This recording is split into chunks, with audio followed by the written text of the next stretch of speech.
Another episode na naman ng ating A Day in My Life. Grabe, no? Yun, back to normal na naman. Alam nyo na, syempre kailangan natin pumasok, trabaho, para makatulong tayo sa ibang tao. Syempre ang pagtatrabaho hindi lang naman yan para sa sarili natin, para rin yan sa mga pinapasukan nating amo, sa ating mga boss. Dahil napakalaking bagay na merong silang driver, di ba? Nakakatulong sila sa atin at nakakatulong tayo sa kanila. Kumbaga give and take. kung iisipin, di ba? So andito tayo ngayon sa Makati. Yun, papunta tayo sa Pagawaan dahil may sira na naman si Monter. Hindi naman masyado malala yung ganyang sira. Kailangan lang papalitan yung headlight dahil dito na naman. Ganun talaga kapag tumatanda ang sasakyan lumalabas yung sakit. Parang tao. Pagka tumatanda ng tao, doon na lumalabas yung mga sakit. Kaya samahan nyo ako sa bagong episode natin. Nandito na ako sa sa Pagawaan. Pinapalitan nila kuya yung ilaw.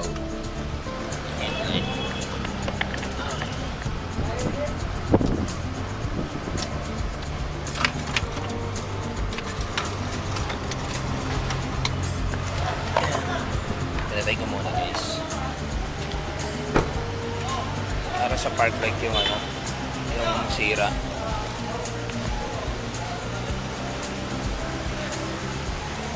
Yun lang naman, sir. Ayun lang, oo, yun lang. Shoutout kila sir.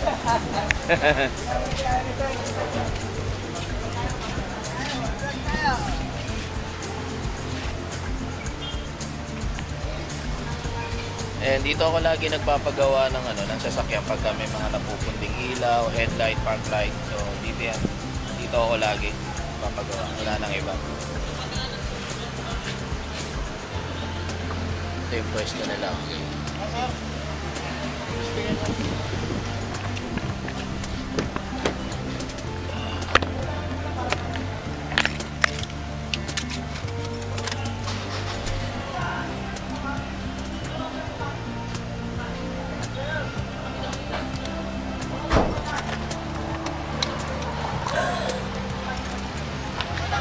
Okay na? Sa babayaran? Ay. Sige ba?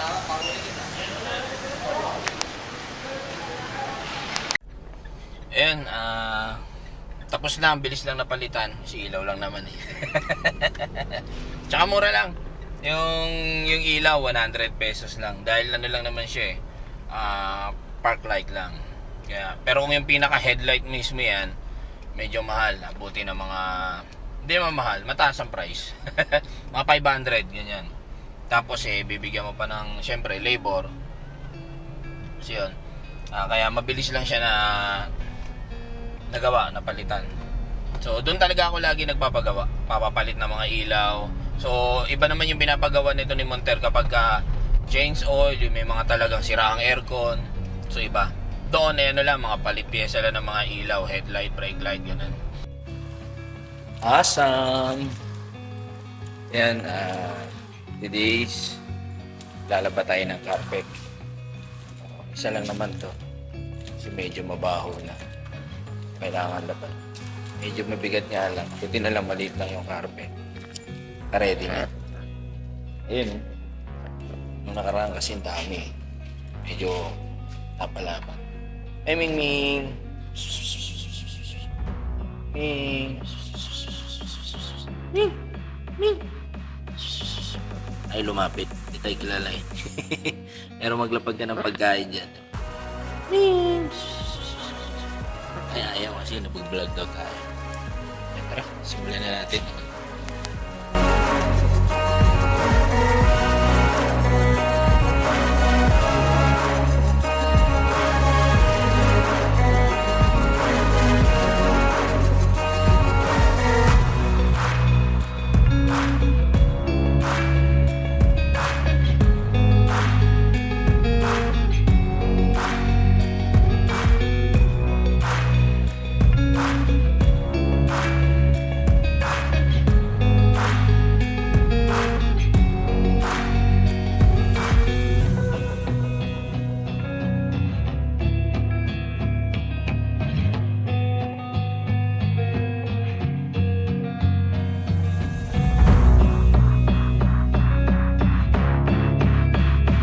Awesome! Yan. Tapos na tayo maglaban ng carpet. Ito na. So yun. Madali matutuyo yan kasi mainit eh. Huwag sana umulan. Para matuyo agad. Pinatulo ko naman siya ng gusto eh. Tutulo pa ng gusto yan. Yun o. Matapos na naman ang ating gawain. O, mamaya uli. Meron pa tayong gagawin. Pagdating ba sa math, ano yung mas mataas? Multiply o yung times o yung plus? Multiply. Ayun, bakit? Bakit mataas? Go to the word and multiply. Okay, sige. Kaya kong patunayan na hindi yan mataas, mas mataas ang plus. Okay. Diba, pag 3 times at 3 times 3, ilan? Nasagot doon? Ilan yan? 3 times 9. 33 daw? Di ba 9? 9. Kapag ka sa sa addition, pag 3 plus 3, 6. Pag 4 plus 4, 8 pero pag 4 times 4, times 4, 4 times 4, 16. 16. Okay. Pag 1 times 1, 1, ay kapag 1 plus 1, 2. ano mas mataas? Di ba? Mas mataas ang plus kaysa sa multiply. 1 plus 1, 11 yan. Hindi. Pero di ba natawa ka? Mas mataas ang addition, di ba? 1 plus 1, 2. Pero 1 times 1, 1. Mas mataas ang ang plus. Nadali. Nadali na naman kayo. Nalo Diba? sa apple yan ay. Kalbo lang malakas. Nay, lumalabas na naman yung kulit ko. Sa kalam. Di ba? Yun eh. Nakaisa na naman tayo kay nanay at saka kay Aterlyn. Mamaya, subukan natin yung galing ni Aling Rose. Kari yan. Ayan uwi na rin. Yes. Oy, tara na, uwi na. Ayan guys, uwi na. Uwi na tayo. So, baka meron tayong daanan. So, yan. Ready na rin. Medyo maganda, walang traffic ngayon guys. Kaya medyo mabilis yung biyahe natin. At medyo maaga umalis yung aking amo. Para ihatid ko siya sa kanyang trabaho, sa kanyang opisina. Let's go. Ayun guys, sa biyahe na tayo. Medyo traffic ng konti. Alam ko na, konting singit-singit at diskarte para makauwi ng mas mabilis. Pag mga ganitong oras talaga guys, ito talaga yung pinakakalaban, yung traffic. And advantage lang yan, syempre nakamotor tayo, kaya hindi tayo masyadong mahihirapan na magsingit-singit, di ba? Kaya thank you kay Lord dahil nagkaroon tayo ng pagkakataon na makapag-drive ng motor na gustong gusto natin. Ayun, dito pa lang tayo sa Ayala Avenue, corner El Puyat. El Puyat, grabe. Meron tayong dadaanan mamaya. So matagal na rin akong hindi nakapunta doon sa dadaanan natin. Nadadaanan lang pero hindi nag-stop over. Puro daan, araw-araw pa naman siya nadadaanan.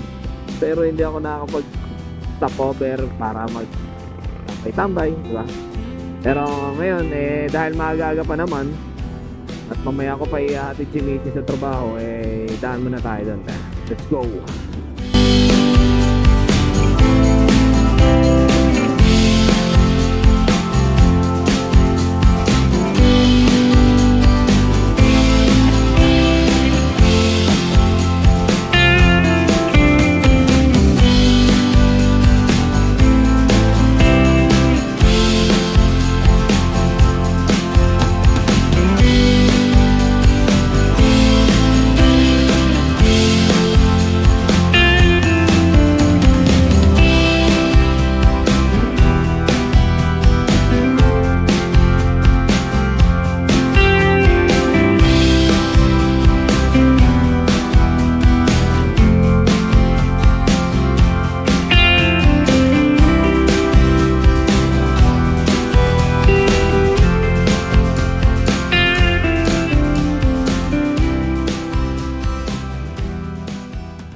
Ayan guys, nandito na tayo sa stopover natin. Pakita ko sa inyo kung ano. Siyempre walang iba kundi ang Luneta. Ayan o. Okay, so medyo marami pang tao. Doon banda guys sa gitna may mga doon, may fountain doon, yung tawag nila dancing fountain. Sumasabay sa music. Yan yung mga fountain, may mga ilaw. So yan, medyo matagal-tagal din ako hindi nakakapag-stop over dito, kaya stop over tayo guys dahil lagi lang tayo dumadaan pero hindi naman tayo nakakapag-stop over. Nung kabataan ko lagi kami dito ng magulang ko Yung edad ko mga 15, 13 years old ganun. Tagal din naman. Nung nabubuhay pa yung magulang ko. Ayan sa kabila, doon grandstand. Yan doon, yan grandstand. Ito yung watawat. Taas di ba? Ayun. So kapag pagka linggo, mas maraming tao rito. Lalo na mga Sabado, Linggo yan. Sa mga nagja-jogging, yung mga nagsusumba-sumba.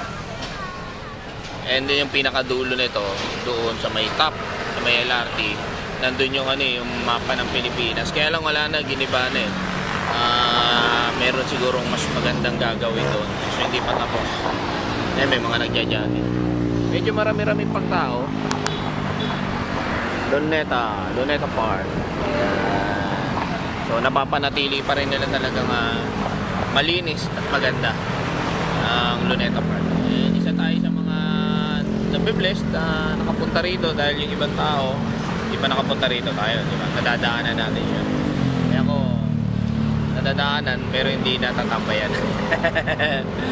So ayan di ba? Luneta Park, minsan tambay tayo rito. Kita tayo. Been through a lot of pain. Some things are not the same as they were a year ago. So yun, pauwi na nga ako niya ng bahay. So, tumawid na ako, papasok na ako sa gate namin. Ay maganda dito dahil may mga nakatambay na rin mga pulis sa aming gate kaya hindi na masyadong nakakatakot. Dati kasi walang tambay na pulis dyan. Tambay talaga. Medyo masikip nga lang dito sa amin sa Eskinita. And kasya lang talaga ang motor. Pero ang good news naman ay kasya yung dalawang motor kahit na magkasalubungan. And konting tiis nga lang syempre kapag dadaan ka rito dahil may mga taong naglalakad na hindi man ganun kabilis maglakad. At kailangan mo rin magpasensya at antayin na matapos silang maglakad. And tumatabi naman yung iba kapag alam nilang merong daraan. Ayan, ang dami pang tambay dito sa amin gabi na. Oh. Yung mga kapitbahay ko, yan, iba-iba, halo-halo. May lalaki, may babae, may hap. Hap talaga. Ayan, ang daming bata. Ayaw pang tumabi, tinignan pa talaga ako. Oh, kailangan mo pang businahan yan. Mga siga yan, yung mga bata rito sa amin. Tapos dito may sexy, ayan oh. Kailangan mo rin businahan. May mga marites din. Gabi na, nagmamarites pa rin sa kaliwa, ayan oh. Kaya hanggang dito na lang ang ating video. Hindi, syempre hindi pa dito, may kasunod pa yan. Ayan guys, dito na ako sa bahay.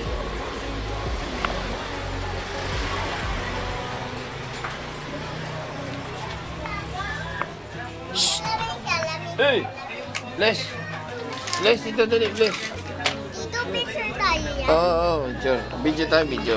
Eh! Patinin na mo tato. Oh. Ay, oh, Bless, Bless, Bless. Bless, dali, Bless. Bless. Bless. Bless, Bless. Bless. Dali, Bless, Bless. Bless. Bless. Bless. Bless. Yeah. Alam. Video ka. Ha?